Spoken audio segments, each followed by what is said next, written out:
এখানে আমরা হিন্দু ঐক্যবদ্ধ হচ্ছি না। আমি পশ্চিমবঙ্গে সনাতনী হিন্দুদের বলবো আর মাত্র ৮ মাস আছে, ঐক্যবদ্ধ হন।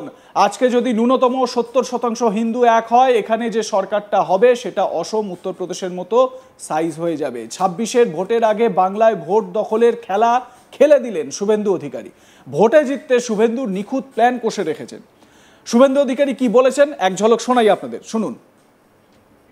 হিন্দুরা এটা হচ্ছে আমরা এখানে হিন্দুরা ঐক্যবদ্ধ হচ্ছি না বলে। আজকে যদি হিন্দুরা ঐক্যবদ্ধ হয়, ন্যূনতম ৭০% হিন্দু, তাহলে এখানে যে সরকারটা হবে সেই সরকারটা মধ্যপ্রদেশ, উত্তরপ্রদেশ, আসামের মতো এদেরকে সাইজ করবে। এটা করতে গেলে হিন্দুদের এক হতে হবে। আপনি যে কথাটা বলছেন, ভাবছেন শুধু ঘরে বসে সোশ্যাল মিডিয়া পোস্ট করলে, কমেন্ট করলে এদের সরানো যাবে না। আমি নন্দীগ্রামে ৬৫% হিন্দুকে এক করে এই মহিলাকে হারিয়েছি, যিনি রাজ্যের একমাত্র অযোগ্য।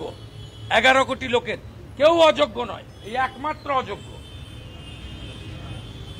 হিন্দুরা যদি ঐক্যবদ্ধ হয় তাহলে এ সব কিছুর নিষ্পত্তি হতে পারে। তাই পশ্চিমবাংলার রাষ্ট্রবাদী সনাতনীদের আবারও আমি বলবো, আর মাত্র ৮ মাস আছে, ঐক্যবদ্ধ হন। হারিয়ে দেন একে, হারিয়ে দেন একে, সব ঠিক হয়ে যাবে। বছর ঘুরলেই ২৬-এর বিধানসভা ভোট, আর সেই ভোটে কিভাবে জেতা যায় তার জন্য এখন থেকেই উঠে পড়ে লেগেছে বিজেপি। তৃণমূলকে সিংহাসনচ্যুত করতে কোনো রকম চেষ্টা বাকি রাখছে না গেরুয়া শিবির। বৃহস্পতিবার কলকাতায় সাংবাদিকদের মুখোমুখি হয়ে রাজ্যের বিরোধী দলনেতা শুভেন্দু অধিকারী বলেন, এখানে আমরা হিন্দু ঐক্যবদ্ধ হচ্ছি না। আজকে যদি ন্যূনতম ৭০% হিন্দু এক হয়, এখানে যে সরকারটা হবে সেটা অসম উত্তরপ্রদেশের মতো এখানকার যারা রয়েছে তাদের সাইজ করে দেবে। এটা করতে গেলে হিন্দুদের এক হতে হবে। ঘরে বসে সোশ্যাল মিডিয়ায় পোস্ট করে কিছু হবে না। আমি পশ্চিমবঙ্গে সনাতনী হিন্দুদের বলবো, আর মাত্র ৮ মাস আছে, ঐক্যবদ্ধ হন, ওনাকে হারিয়ে দিন, সব ঠিক হয়ে যাবে। শুভেন্দু অধিকারী কি বলেছেন শুনুন আরেকবার। এটা হচ্ছে আমরা এখানে হিন্দুরা ঐক্যবদ্ধ হচ্ছি না বলে। আজকে যদি হিন্দুরা ঐক্যবদ্ধ হয়, ন্যূনতম ৭০% হিন্দু, তাহলে এখানে যে সরকারটা হবে সেই সরকারটা মধ্যপ্রদেশ, উত্তরপ্রদেশ, আসামের মতো এদেরকে সাইজ করবে। এটা করতে গেলে হিন্দুদের এক হতে হবে। আপনি যে কথাটা বলছেন, ভাবছেন শুধু ঘরে বসে সোশ্যাল মিডিয়া পোস্ট করলে, কমেন্ট করলে এদের সরানো যাবে না। আমি নন্দীগ্রামে ৬৫% হিন্দুকে এক করে এই মহিলাকে হারিয়েছি, যিনি রাজ্যের একমাত্র অযোগ্য। ১১ কোটি লোকের কেউ অযোগ্য নয়, এই একমাত্র অযোগ্য। হিন্দুরা যদি ঐক্যবদ্ধ হয় তাহলে এ সব কিছুর নিষ্পত্তি হতে পারে। তাই পশ্চিমবাংলার রাষ্ট্রবাদী সনাতনীদের আবারও আমি বলবো, আর মাত্র ৮ মাস আছে, ঐক্যবদ্ধ হন। হারিয়ে দেন একে, হারিয়ে দেন একে, সব ঠিক হয়ে যাবে। একই সঙ্গে অনুব্রত মণ্ডল প্রসঙ্গে শুভেন্দু অধিকারী বলেন, এখানকার পুলিশের কি অবস্থা তা আমরা সকলেই জানি। তৃণমূলের এ ক্যাটাগরির লিডার নেশা করে রাজ্যের ডিজিকে বলছে, এই রাজীব কুমার, মুখ্যমন্ত্রী যেভাবে নিরাপত্তা দিচ্ছে তা ভাবা যায় না। অনুব্রতর মাথায় পুলিশ মন্ত্রীর হাত রয়েছে।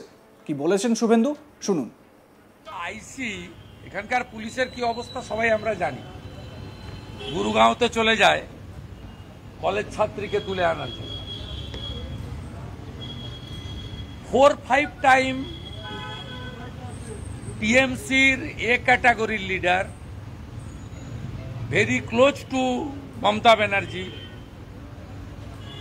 ২২-২৪ জন police personal Z category allotted, state গভর্নমেন্টের এসআরডি এর চেয়ারম্যান, মিনিস্টার র্যাঙ্ক, নীলবাতি লাগানো ইনোভা গাড়ি allotted by the state government. তিনি বলছেন, আমি তোমার বউকে ৩-৪ ডিজিকে বলছেন রাজীব কুমার কখন সরাবে। তাকে গ্রেপ্তার না করে মুখ্যমন্ত্রী যেভাবে প্রোটেকশন দিচ্ছেন এটা ভাবা যায় না। অনুব্রত মণ্ডল টন্ডল কেউ নয়,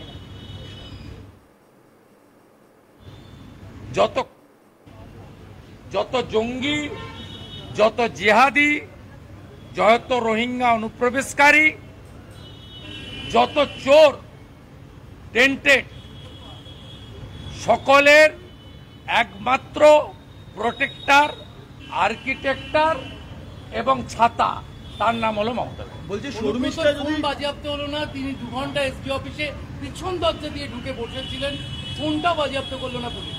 না করবে না তো, করবে না। যে মুখ্যমন্ত্রী ডিএমএসপি, চিফ সেক্রেটারি, ডিজিপি কে বসিয়ে বীরভূমে গিয়ে বলেন যে অনুব্রত কথায় তোমাদের চলতে হবে, সরাসরি বলেন আমার পার্টির অ্যাসেট, আমি ওকে রাজ্যসভা দিতে চেয়েছিলাম, নেয়নি। আশিস ব্যানার্জিকে চেয়ারম্যান করে কি কমিটি করেছে ছাতার মাথা, কিন্তু ফোনটা যাচ্ছে অনুব্রত মণ্ডলের কাছে। স্বাভাবিকভাবে পুলিশ মন্ত্রী মাথায় হাত, আশীর্বাদ আছে, তার পরামর্শই অনুব্রত ওখানে গেছে। তার ফোন বাজেয়াপ্ত করার কোনো ব্যাপার নেই।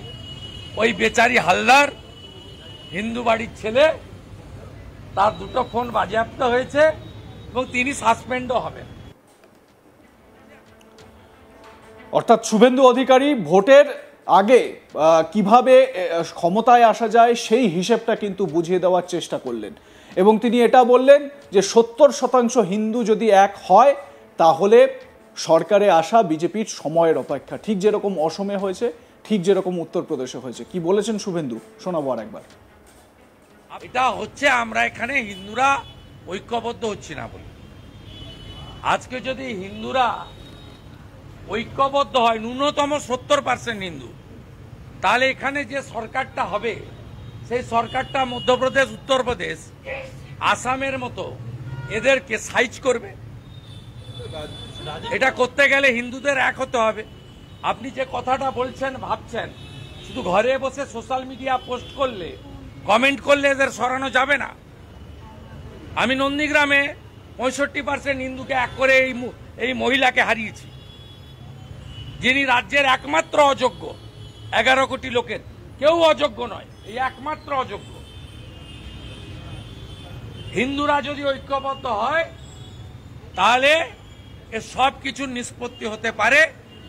তাই পশ্চিমবাংলার রাষ্ট্রবাদী সনাতনীদের আবারও আমি বলবো, আর মাত্র 8 মাস আছে, ঐক্যবদ্ধ হন, হারিয়ে দেন একে।